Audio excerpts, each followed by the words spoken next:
Hello. तर सकाळची सुरुवात झाली माझी ब्रेकफास्टपासून. कारण इथे ना मी चाय तसं पण पीत नाही. सो म्हणून मी लवकर लगेच इथे ब्रेकफास्टला लागली आहे. कारण मला ब्रेकफास्ट करून घ्यायचं आहे.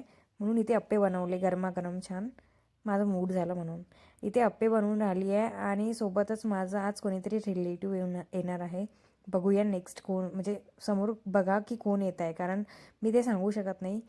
खूप स्पेशल पर्सन आहे आणि खूप म्हणजे दिवस झाले माझ्या लग्नापासून कोणी आला नाही आहे. तो इथे कपडे वगैरे वॉश केले, देवपूजा वगैरे करून घेतली आणि देवपूजा इथे दिवा वगैरे छान लावून घेतला.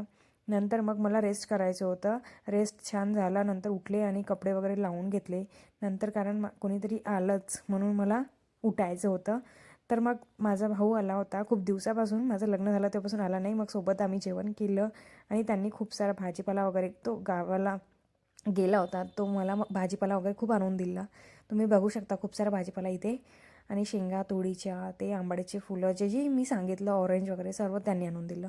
नंतर मग मी इथे सर्व खुलून पसारा बसली आहे. नंतर मला थोडा ना पसारा आवडायचा होता, पसारा सेट करायचा होता. तर मी एक सेट करू लागली आहे. कारण मला ना असं वाटत आहे कधी लावणार कधी नाही ते. नंतर मग मला तोळीच्या शेंगा असल्यावर मला कंट्रोल नाही होत. कारण ना असं झालं आहे का, तोळीच्या शेंगा आहे आणि उकडल्या नाही. तर मी इथे लगेच तुळशीच्या शेंगा ठेवल्या होत्या उकडायला आणि ते झालंच. तर आम्ही शेंगा खाऊन राहिलो गरमागरम थंडीमध्ये. किती मस्त वाटते ना. आणि नंतर इथे आम्ही हॉटेलला जेवण करायला गेलो. कसा वाटला आमचा डे. भेटूया नेक्स्ट व्लॉग. बाय.